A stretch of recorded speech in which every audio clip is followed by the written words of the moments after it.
It's Fuck Yeah Friday. Fuck yeah! Get ready for some wins.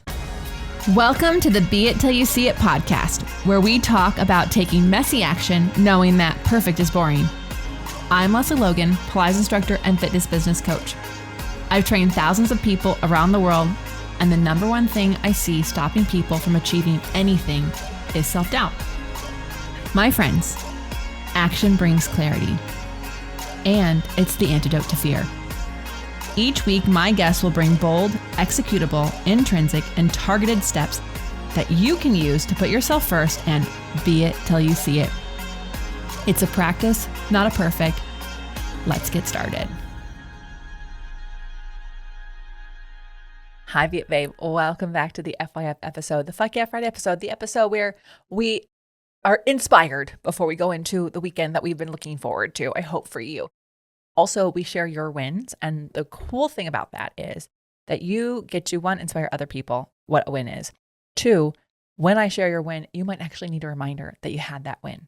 I know I do. I'm filming these before we leave for tour, so I can't wait that while I'm on tour and probably a little tired of driving and getting a little tired of living out of the van because we're going on week 3, that I'll be reminded of a win I had. I'll be like, oh yeah, I did that. I'm amazing, right? You're amazing. We're all amazing because we're being it till we see it around here. So first, share something that inspired me on the internet that I think you need to know. So these are 7 phrases to put someone in their place without raising your voice. So we'll put the link in the show notes so you can save this for yourself as well. But I thought this was really great because do you remember in You've Got Mail? She's like, I just wish I knew the right thing to say at the right time. And he's like, well, you have to remember that whatever you say, when you say what you're going to say, you have to live with that. And it's like, yeah, but sometimes you have to put someone in your place and you want to do it without raising your voice because then you won't feel bad about it, correct? I know I won't. If I don't raise my voice, I could be, I'm just giving someone candid information about how they're treating someone. So here's number 1.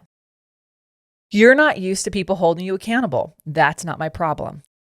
Do this with a straight spine and a soft tone. There's actual little tips on these. So number 1, you're not used to people holding you accountable. That's not my problem.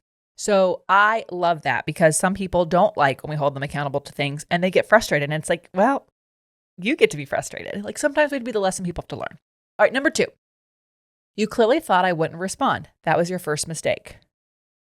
So I love this person, 1, because they said, I don't argue, I clarify. So we're not in an argument, I'm clarifying. You clearly thought I wouldn't respond. That was your first mistake. Number 3, let's be honest. You weren't looking for a conversation. You were looking for control. Number 4, I'm not here to match disrespect. I'm here to show you where it ends. Oh, so good. It says to read it again. I'm going to read it one more time for you. I'm not here to match disrespect. I'm here to show you where it ends. Oh, can you imagine? Do you picture the person who's being so disrespectful right now in your life and just say, practice that in your head. Make sure you find a time to say it. All right. Number 5, you don't get to play the victim when you started the fire. That one's for the manipulative person in your life. You don't get to play the victim when you started the fire. Number 6, keep the same energy when I stop responding completely. So, someone who's probably acting confused or raising their voice or doing the stuff. It's if you were really clear, then you don't have to go back and forth with people. This is definitely for the narcissist in your life. Number 7, I don't raise my voice. I raise the standard and now you know. So this is basically saying, I meant what I said, and you just say it calmly. All right. So they also finish this up with saying, power isn't about shouting. It's about making someone rethink everything they just said without you even flinching. So I think this is really important because I wasn't really taught to talk back to people. And I think that's fine. My parents were well-intentioned. It's not a huge deal, but sometimes I'm the person who leaves a conversation going, oh, I should have said that. Oh, I should have said that. And so I just wanted to give some phrases to you in case you find yourself in a narcissistic, manipulated, or working with a contractor or someone that you've hired to do a project at your home, and they try to make you feel like you're stupid. You are not stupid. They were not clear. Or they misrepresented a timeline that they couldn't do. And so, having phrases like this and others in your back pocket will help you continue to be in control of what you can control, right? And you can't control what people say or do or think about you, but you can stand up for yourself and demand the respect that you deserve. So anyways, hopefully those help. Let me know if you use any of them. Okay, this is a win from Jennifer Lapina. She's an Elevate grad. She said, just wanted to say how much I appreciate the Pilates system. Since Elevate, that's my mentorship program, guys, I have embraced incorporating mat exercises into my private lessons. Previously, I felt pressure to teach physical equipment per client expectation. Now I always start newbies with mat and only pepper and springs and the fun stuff when I feel they are ready for the connection, always referring them to the shape and or feeling of doing XYZ. As I've seen clients experience my new way of teaching, I can definitely see them progress and embody it quicker. And much to my surprise, if given the choice, most of my clients will choose to take it to the mat. Pilates is so much more than mere exercise. I love seeing the satisfaction in their faces when they can finally do the thing that frustrated them for weeks or even months prior. I've recently had a long-term client master something and I asked her what made it click. She looked surprised and simply said that it was the way I taught her. Grateful for the compliment, but honestly, it's not me, it's a system. It just works. Jennifer Lapina, I couldn't agree more. It's really something that I'm so grateful for, that I get to use the system, that I'm not having to make things up or take on something. Like Joe gave us this wonderful system and I just get to use it. And I get to use it for the client that's in front of me and what they need. And it means that there's not right and wrong or black and white. There's just like, what is right for you today? And that kind of practice, that's why I love Pilates so much. That kind of practice is something when we get it in our minds, we get it in our bodies, we get it in our clients' bodies, you guys, and it helps you with other things you're doing in your life. What is right for me today? What does my body need? What a great practice you can have there. What a great way to honor yourself and listen to what your body is. So way to go, Jennifer. Thank you for sharing and congratulations on all you've done. Okay, so Brad and I started a hiking tradition. And I just want to share it with you because we obviously are not in town every single day or every single weekend. In fact, we haven't been in town for a couple of weeks. But when we lived in LA, we used to hike at least one time a month, maybe two, and depending on travel. And we always sit in running shoes. It was never like this thing we had, like we're professionals. And then we, moved to Vegas and we kind of got out of hiking because of just the summer weather here. So we thought. And so we never really invested in the shoes. We also had dogs that couldn't really hike, but Bayonne could. And when we'd be on the road, we're like, oh, let's find like a hike or a trail. But we're kind of out of hiking shape, to be completely honest. And now that we have one dog and we live in an area that if we drive 30 minutes, it's like 20 degrees cooler or even more.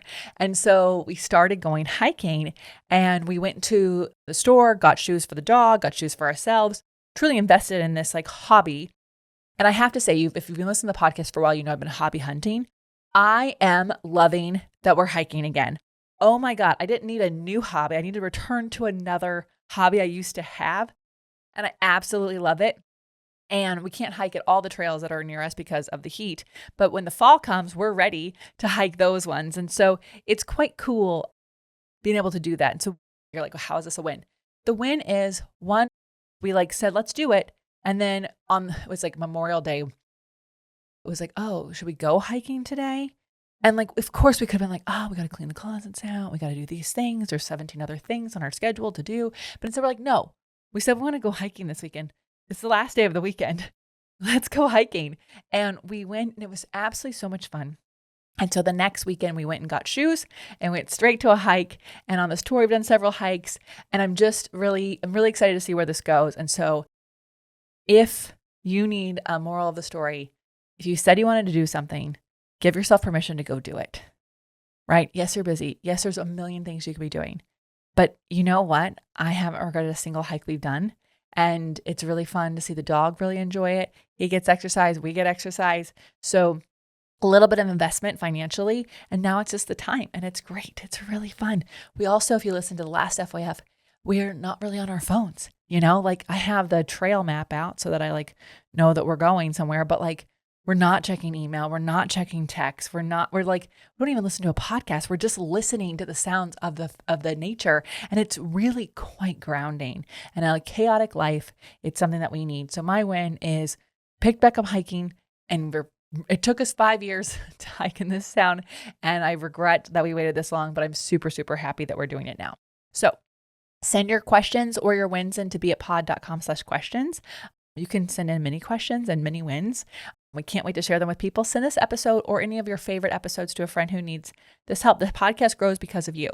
And so the more listeners, the better guests we can get. So please share with a friend who needs it. And you know what to do. Until next time, be it till you see it. That's all I got for this episode of the Be It Till You See It podcast. One thing that would help both myself and future listeners is for you to rate the show and leave a review. And follow or subscribe for free wherever you listen to your podcast. Also, make sure to introduce yourself over at the Be It Pod on Instagram. I would love to know more about you. Share this episode with whoever you think needs to hear it. Help us and others be it till you see it. Have an awesome day. Be It Till You See It is a production of the Bloom Podcast Network. If you want to leave us a message or a question that we might read on another episode, you can text us at +1 310 905 5534 or send a DM on Instagram at beitpod. It's written, filmed, and recorded by your host, Lesley Logan, and me, Brad Crowell. It is transcribed, produced, and edited by the Epic team at Diseño.co. Our theme music is by Ali at Apex Production Music, and our branding by designer and artist Gianfranco Cioffi. Special thanks to Melissa Solomon for creating our visuals. Also to Angelina Herrico for adding all of our content to our website. And finally, to Meredith Root for keeping us all on point and on time.